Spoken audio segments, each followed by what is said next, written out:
I just want to make a good air quality sensor that can compare with the Delos. Um, we're adding features to our dust sensor so it can measure the particle count and temperature and humidity and carbon dioxide.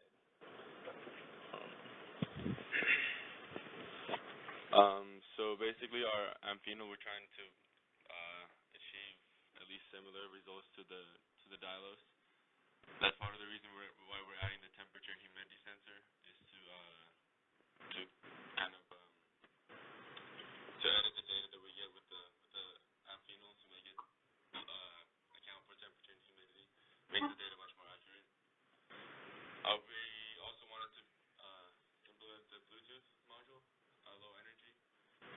Sean has actually found an app for a phone that we can use to display the data, like once it goes in your phone. The idea is to have it be in a remote location and stay there and stay powered for a relatively long time.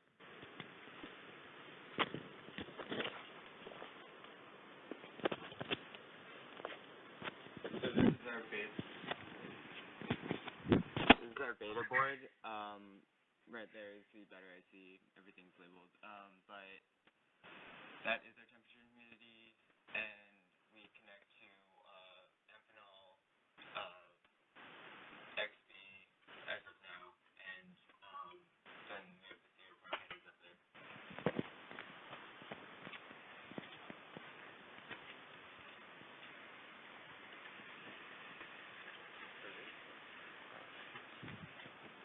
Foxtrot is directly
So the main IC for our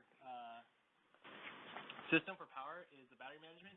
Essentially, we plug in our power source to it, and this regulates it out so that it'll know if the battery's too low, so it doesn't overcharge or undercharge the battery. And this takes care of charging the battery as well. The regulator that we use mainly is our 3.3 volt. This powers pretty much almost everything on our board except for one item. And that is the 5 volt is what powers our external sensor, our dust sensor.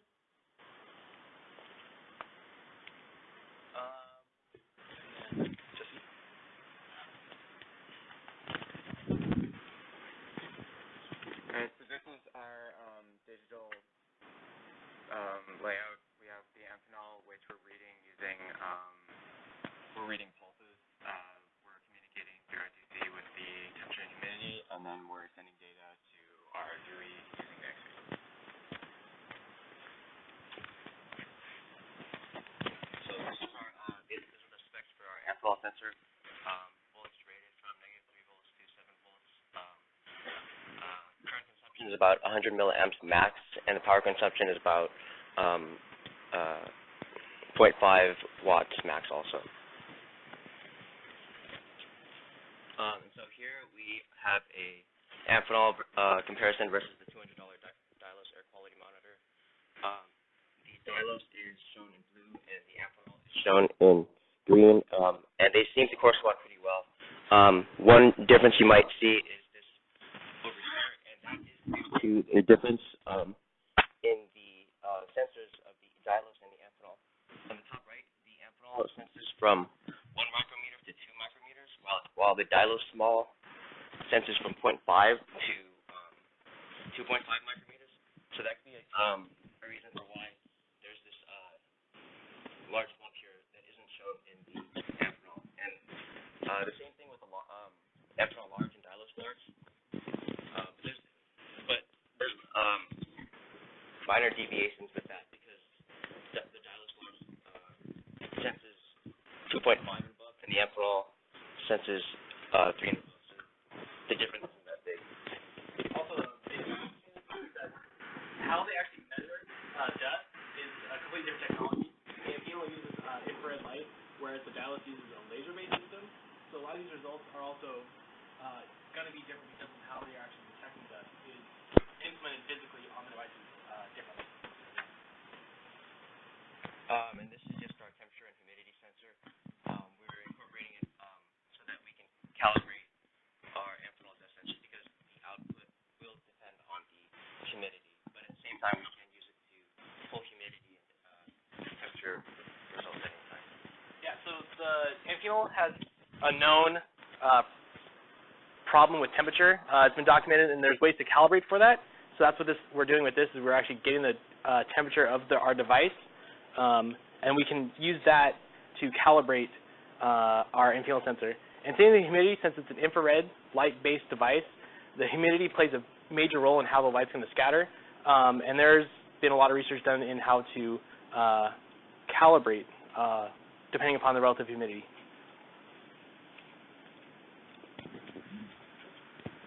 This is our state machine. Currently we have a basic layout where it intakes data here, and this is the only time it can change operation mode.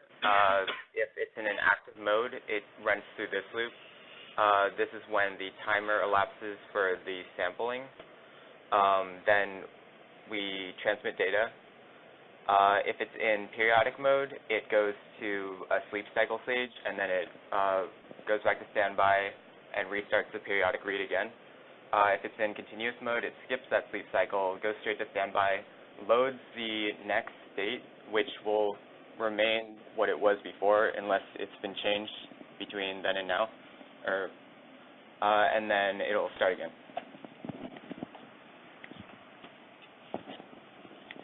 Alright, so for release design, this is what it's going to look like. It fits in our case. I designed it for the PCB board to take up as little room as possible because we were trying to shove the cozier sensor and also our particulate sensor in there. This would actually be mounted on a wall vertically because our sensor needs a vertical profile for air movement. Yeah.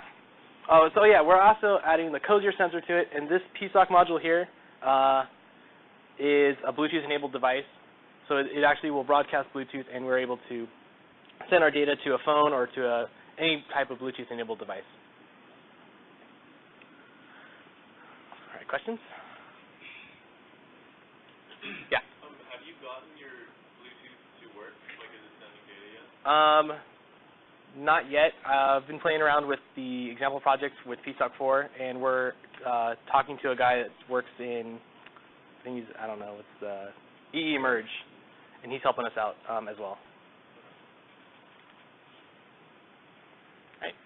Okay, so first, you had a nice presentation, and then you put that slide up and you insult your customer.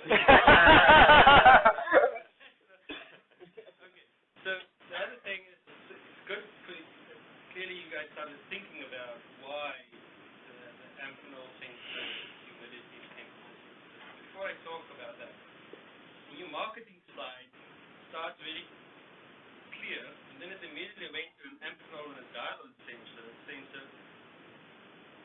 That assumes that the person you're talking to are familiar with what those two devices are. So in the marketing slide, it's probably better to have a more generic description, saying you're comparing a laser scattering particle sensor as opposed to an IR induction, whatever. You come up with some descriptive name rather than the trade name, right?